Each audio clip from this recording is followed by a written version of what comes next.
اور اس وطن جس کا نام پاکستان ہے خود سے ہماری جذباتی وابستگی کو سمجھنے کے لیے آپ کو 2 صدیوں کے حالات کا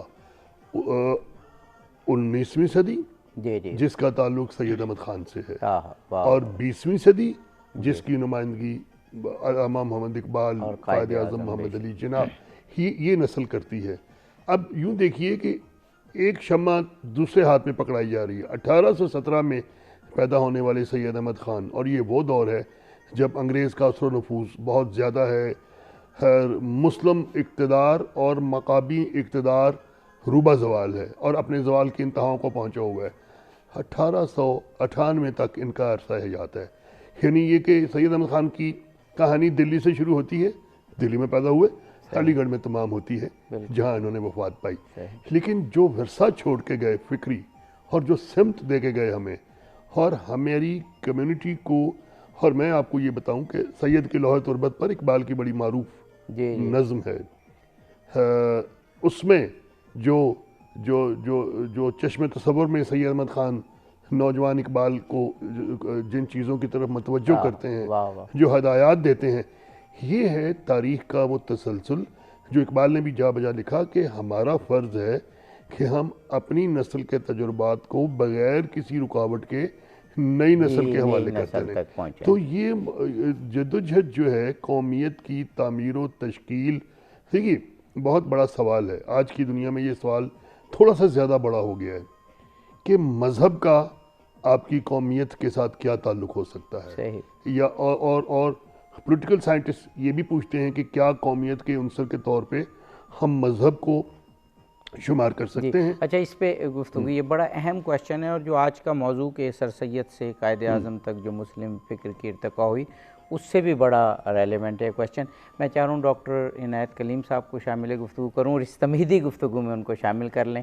ڈاکٹر صاحب، ہم سب کا پاکستان ہے یہ، اور ہم سب کو کنٹریبیوٹ کرنا ہے، اور اگر جشن آزادی کے دنوں میں وہ ایک موٹیویشن اور سورس آف انسپریشن جو ایک آزادی کے وقت قوموں میں پیدا ہوتی ہے اور ایک خاص رینیول ہوتی ہے، انسانوں کے جذبے مضبوط ہوتے ہیں، اسپرٹ ہائی ہوتی ہے، وہ ان دنوں میں ہونی چاہیے. اگر اس میں کچھ کمی رہے تو وہ پھر اس طریقے سے قوم و ملک کی جو ترقی ہوتی ہے نا، وہ اس میں وہ جس کو کہتے ہیں کہ تیزی نہیں آتی. فرمائیے. جی رضا صاحب، سب سے پہلے thank you very much inviting me on your very thank you very much important show. میں یہاں پر یہ کہنا چاہوں گا کہ جو المیہ ابھی ہماری قوم کا ہے، اس میں تو کوئی شک نہیں ہے، کوئی شک و شبہات نہیں ہے کہ حب الوطنی ہم سب مسلمانوں میں کوٹ کوٹ کر بھری ہوئی ہے. اس میں تو کوئی شک نہیں ہے. بالکل.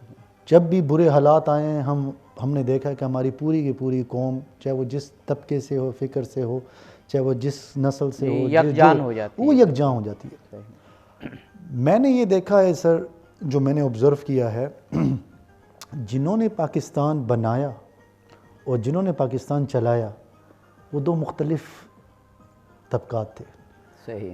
تو ہم لوگوں کے ساتھ ایک یہ مس ہیپ ہوئی کہ جن لوگوں نے پاکستان کو آزاد کروایا وہ after the independence of Pakistan وہ رہے نہیں. جی. تو جو ایک پاکستان کی جو بننے کی جو جدوجہد کی جو ان کی جو ایک طاقت تھی یا جو ان کی جو ایفرٹس تھی، وہی ریئلائز کرتے تھے. اب وہ جو بعد میں چلانے والے تھے ان میں وہ لیول آف حب الوطنی نہیں تھی جنہوں نے آزاد کرائی. اس طرح کی اسپرٹ نہیں تھی، اس طرح کی اسپرٹ نہیں تھی. یہ تو جیسے کہ وہاں پر آپ نے دیکھا انڈیا میں نہرو کافی عرصے تک رہے تو ان کی ڈیموکریٹک پروسیس کو بھی مضبوط کیا.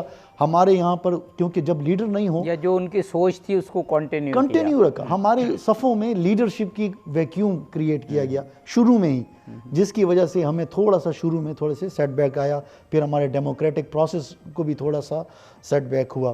اب دوسری طرف میں یہ دیکھتا ہوں کہ یہ 14 اگست ایک ڈیفرنٹ ہے ہم سب کے لیے. اس کی وجہ یہ ہے کہ اب یہاں پہ جو رہنے والے مسلمان ہیں وہ کشمیر کے لوگوں کے مسلمانوں کو بھی دیکھ رہے ہیں جو کہ ٹوٹل ہی انسرکلڈ ہیں، کرفیو میں ہیں.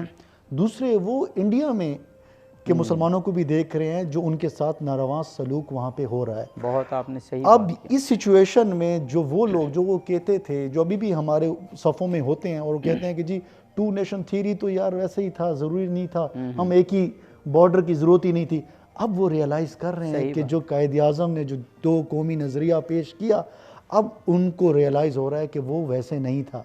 کھلی فضا میں رہنا، سوچنا، بات کرنا اور ایک تنگ نظری سچویشن میں آپ رہ کے بات کریں تو اس میں 2 ڈیفرنٹ. بالکل ڈاکٹر صاحب، وہ اب جو گفتگو کا تسلسل ہے موضوع کے حساب سے، وہ تو یقیناً آپ دونوں شخصیات چلائیں گے، سر سید اور پھر علی برادران اور پھر اقبال اور پھر قائد اعظم. لیکن مجھے ڈاکٹر صاحب کی بات سے ایک بات یاد آئی، وہ جو انڈیا اور کشمیر کی مثال دی. مجھے یاد ہے کسی صحافی نے، کسی برٹش صحافی نے غالباً یہ قائد اعظم سے پوچھا تھا پاکستان بننے کے بعد کہ پاکستان بنا تو آپ کیا سمجھتے ہیں، آپ نے صحیح کیا یا غلطی کی؟ تو میں جب یہ پڑھ رہا تھا نا، پہلی دفعہ جب میں نے یہ بات پڑھی تو میرے ذہن میں تھا کہ قائد اعظم نے اتنی اسٹرگل کی ہے اور اتنا کنونس کیا ہے انہوں نے قوم کو، ان کے پاس تو بے پناہ دلائل تھے، تو وہ فوراً 1 2 3 4 کر کے دلائل دیں گے. لیکن قائد اعظم نے ایک جواب دیا کہ تاریخ فیصلہ کرے گی، تاریخ بتائے گی کہ میرا پاکستان حاصل کرنا، ہماری قوم کا پاکستان حاصل کرنا درست فیصلہ تھا یا غلط تھا. میں کہتا ہوں یہ انہوں نے تو کنونس کیا تھا پوری قوم کو، لیکن یہ ان کی عظمت تھی کہ انہوں نے کہا کہ ٹھیک ہے میں نے تو بنا دیا، اب تاریخ بتائے گی آپ کو کہ یہ کیسا تھا اور کیوں تھا. فرمائیے گا. یہ تاریخ جو ہے، تاریخ سیاسیات میں تاریخ ایک زندہ کردار ہوتی ہے. جی بالکل. تاریخ اپنے آپ کو دہراتی نہیں ہے، ہم تاریخ کو دہرانے کی کوشش کرتے ہیں. اور جو قوم یا جو گروہ اپنی تاریخ کے ساتھ کھیلے، تاریخ اس کے ساتھ بہت برے طریقے سے کھیلتی ہے. جی اسی کو پھر ہم کہہ دیتے ہیں کہ ان کی تاریخ دہرا رہی ہے. بالکل آپ نے ویسا ہے نہیں. یہ مباحث اب نہیں ہوتے کہ پاکستان بننا چاہیے تھا، مل کے شروع میں رہے، بہت عرصہ رہے.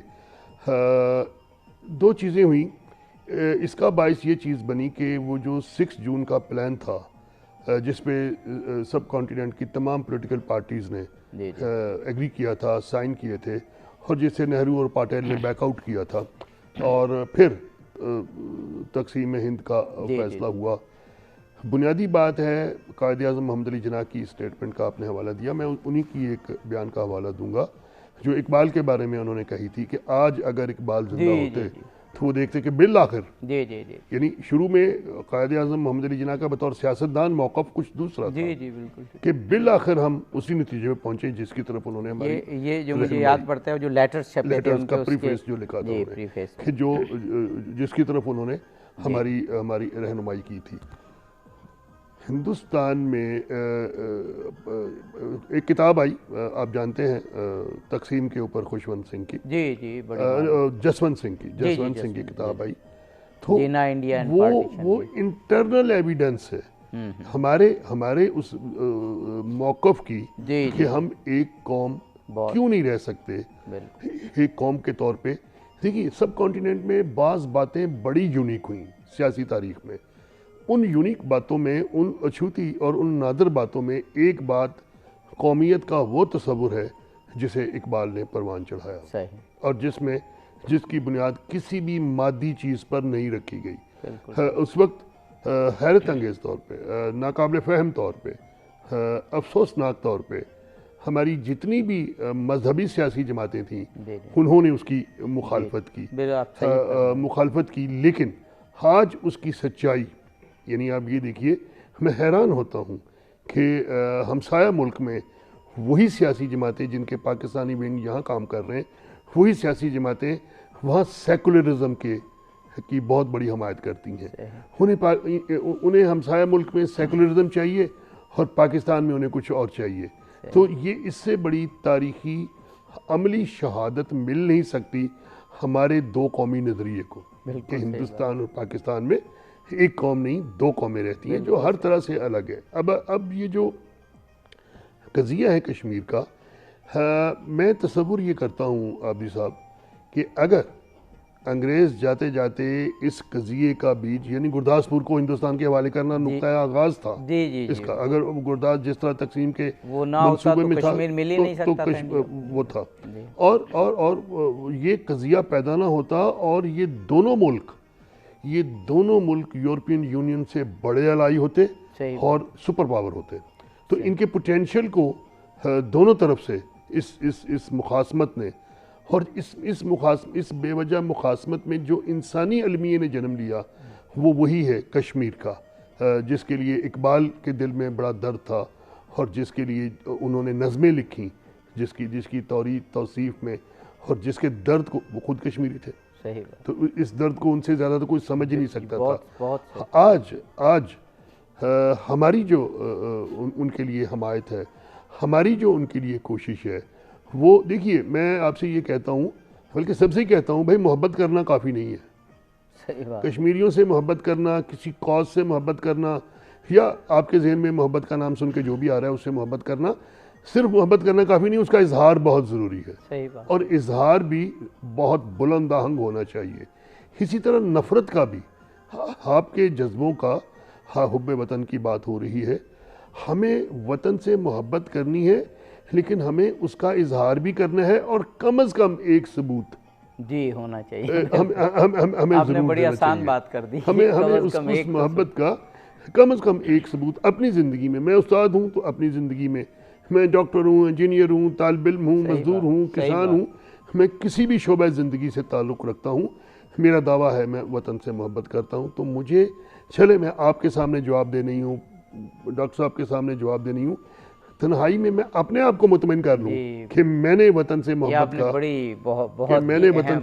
کا ایک اہم بات کی کہ جب آدمی سوچے کہ وطن تو مجھے بہت کچھ دے رہا ہے. ظاہر ہے ہم زندہ ہی نہیں رہ سکتے اس وطن کی ہواؤں کے بغیر اور اس کی نعمات کے بغیر، تو ہم اس کو کیا دے رہے ہیں.